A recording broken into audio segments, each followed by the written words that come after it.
नमस्कार, आपका स्वागत है।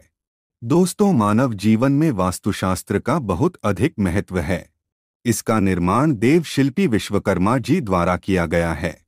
यह शास्त्र इतना विशाल और विस्तृत है कि इसे पूर्ण रूप से जीवन में अपनाना असंभव है। लेकिन हम वास्तुशास्त्र के महत्वपूर्ण नियमों का पालन करके हमारे घर को पवित्र बना सकते हैं। वास्तुशास्त्र में भवन के निर्माण से जुड़े कई महत्वपूर्ण नियम बताए गए हैं। भवन के निर्माण से पूर्व भूखंड का चयन कैसे करना चाहिए, किस प्रकार का भूखंड भवन के निर्माण के लिए सर्वोत्तम होता है, तथा भवन के पास स्थित वृक्ष, मंदिर, पेड़ पौधे, मार्ग आदि का भी विचार किया जाता है। उसके बाद घर का निर्माण करते समय घर के मुख्य द्वार की दिशा को सबसे अधिक महत्व दिया गया है। भवन का द्वार कौन सी दिशा में होना श्रेष्ठ फल प्रदान करता है। अलग अलग दिशाओं का महत्व भी अलग अलग होता है। इसीलिए भवन का मुख्य द्वार बनवाते समय मुख्य द्वार की दिशा को ध्यान में रखना बहुत आवश्यक होता है। यदि गलत दिशा में मुख्य द्वार का निर्माण किया जाए तो इसके अशुभ परिणाम प्राप्त होते हैं। घर के अंदर वास्तुदोष उत्पन्न होते हैं और उस घर में निवास करने वाले लोगों को जीवन में कई परेशानियों का सामना भी करना पड़ता है। भवन के मुख्य द्वार के आकार का भी ध्यान रखना आवश्यक होता है। वास्तुशास्त्र के अनुसार भवन के मुख्य द्वार को लकड़ी से बनाना ही श्रेष्ठ बताया गया है। लकड़ी से बना मुख्य द्वार ही श्रेष्ठ फल प्रदान करता है। अन्य चीजों से लकड़ी का द्वार नहीं बनवाना चाहिए। हमारे शास्त्रों में ऐसे वृक्षों के बारे में बताया गया है, केवल उन वृक्षों की लकड़ी से ही मुख्य द्वार बनवाना चाहिए। अन्य वृक्षों की लकड़ी से बने प्रवेश द्वार शुभ परिणाम नहीं देते हैं। यदि इन शुभ वृक्षों की लकड़ी से प्रवेश द्वार बनवाया जाता है तो उस भवन में निवास करने वाले लोगों को हमेशा उन्नति मिलती है। उस घर में कभी दुख दरिद्रता नहीं आती है।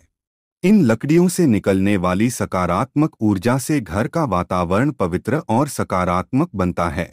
ऐसे घर में मां लक्ष्मी का निवास होता है और देवी देवता भी प्रसन्न होकर ऐसे घर में प्रवेश करते हैं। इसीलिए घर का मुख्य द्वार बनवाते समय इस बात का विशेष ध्यान रखना चाहिए कि आप इन वृक्षों की लकड़ी का ही इस्तेमाल करें। तो चलिए जान लेते हैं घर का मुख्य द्वार कैसा होना चाहिए, जिससे घर में सुख शांति बनी रहे और धन संपत्ति का आगमन हो। दोस्तों, अगर आप इस चैनल पर नए हैं तो इसे सब्सक्राइब जरूर करें ताकि आपको ऐसी ही वास्तुशास्त्र से जुड़ी जानकारी प्राप्त हो। आगे बढ़ने से पहले आप कमेंट में जय श्री कृष्ण और जय मां लक्ष्मी जरूर लिखें। सबसे पहली बात दोस्तों, वास्तुशास्त्र में कहा गया है कि भवन का मुख्य द्वार अर्थात आपके घर का प्रवेश द्वार आपके घर के अन्य दरवाजों से आकार में बड़ा होना चाहिए। मुख्य द्वार कभी अन्य दरवाजों से छोटा नहीं होना चाहिए, ताकि घर के अंदर की और बाहर से आने वाली ऊर्जा का संतुलन बना रहे। अगर मुख्य द्वार आकार में छोटा होता है तो उस घर में हमेशा क्लेश और लड़ाई झगड़े होते रहते हैं। घर का मुख्य द्वार का आकार घर के अन्य द्वारों जितना भी नहीं होना चाहिए। मुख्य द्वार हमेशा ही बड़ा होना चाहिए, तभी इसका शुभ फल प्राप्त होता है। वास्तुशास्त्र में मुख्य द्वार से जुड़ी और एक महत्वपूर्ण बात बताई गई है कि मुख्य द्वार हमेशा 2 पल्लों का होना चाहिए। इस मुख्य द्वार को खोलते अथवा बंद करते वक्त दोनों हाथों का प्रयोग होना चाहिए। 2 पल्लों का मुख्य द्वार ही भवन के लिए शुभ माना गया है।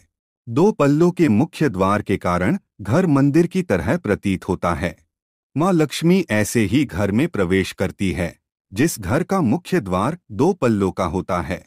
अगर आपका मुख्य द्वार एक ही है तो आप उसे बदलवाकर 2 पल्लों का द्वार अवश्य बना ले। इससे आपके जीवन में कई सकारात्मक बदलाव देखने को मिलेंगे। तीसरी महत्वपूर्ण बात ध्यान में रखनी चाहिए कि वास्तुशास्त्र के अनुसार मुख्य द्वार के पास दहलीज अवश्य होनी चाहिए।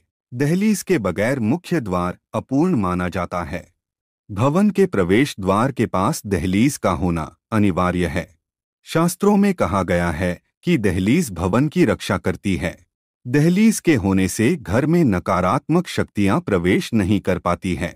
दहलीज की ऊंचाई 2 से 5 इंच तक होनी चाहिए। दहलीज की नियमित रूप से पूजा करनी चाहिए। दहलीज के पास नित्य घी का दीपक लगाने से माँ लक्ष्मी प्रसन्न होती है और घर में प्रवेश करती है। दहलीज पर शुभ चिन्ह अवश्य बनाने चाहिए। खासकर स्वस्तिक का चिन्ह दहलीज के दोनों छोर पर बनवाना चाहिए। इससे घर में बुरी शक्तियां प्रवेश नहीं करती हैं।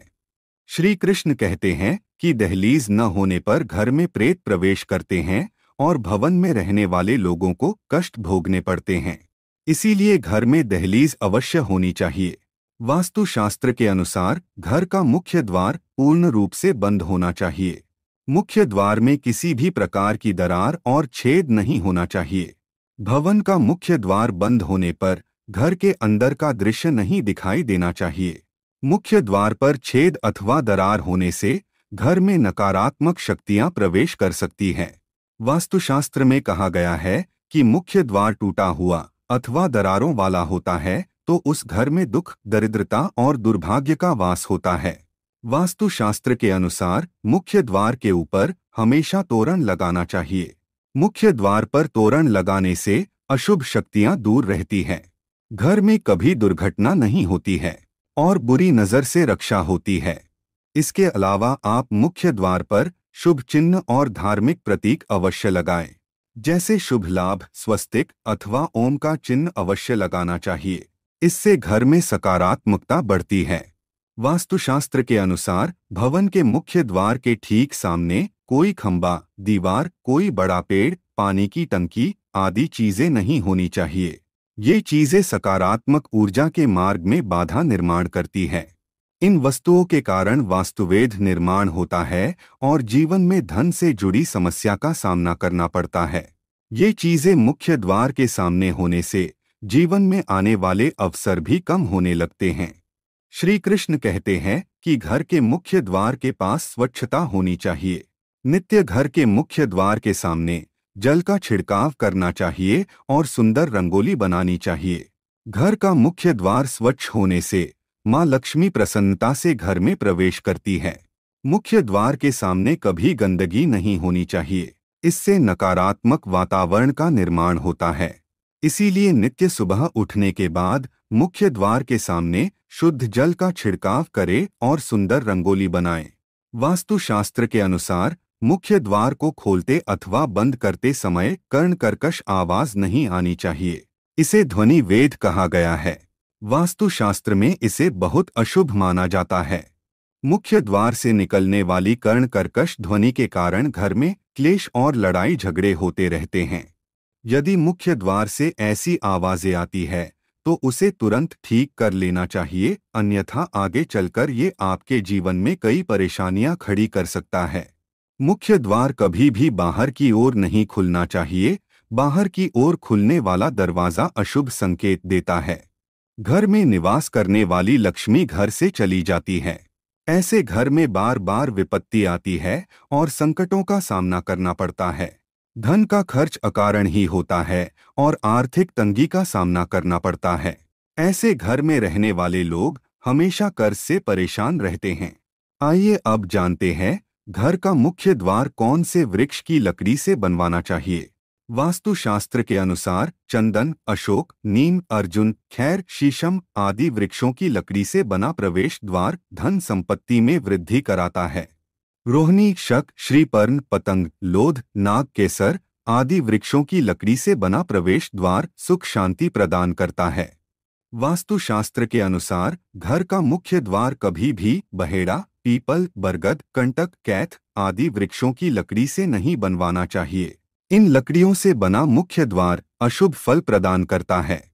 साथ ही जले हुए वृक्ष की अथवा जली हुई लकड़ी से प्रवेश द्वार नहीं बनवाना चाहिए। इससे घर का सर्वनाश हो जाता है। यदि आपका प्रवेश द्वार पूर्व दिशा में होता है तो चंदन की लकड़ी से बना प्रवेश द्वार सबसे अधिक शुभ फल प्रदान करता है। ऐसे घर में कभी दरिद्रता नहीं आती है। धन का आगमन होता रहता है। यदि संभव हो तो भवन का प्रत्येक द्वार एक ही लकड़ी से बनवाना चाहिए। इससे अधिक शुभ परिणाम प्राप्त होंगे। जिस लकड़ी से द्वार बनाया हुआ है उसी लकड़ी की चौखट बनवानी चाहिए। लोहे की चौखट और लकड़ी का दरवाजा ऐसे नहीं होना चाहिए। इससे अशुभ संकेत प्राप्त होते हैं। घर का प्रवेश द्वार हमेशा पूर्व और उत्तर दिशा में होना ही शुभ माना गया है और सबसे महत्वपूर्ण बात ध्यान में रखें कि घर का मुख्य द्वार कभी भी अपने आप बंद नहीं होना चाहिए और अपने आप खुलना नहीं चाहिए। इसके लिए आप दरवाजे को रोकने के लिए खूंटी अथवा स्टॉपर का प्रयोग कर सकते हैं।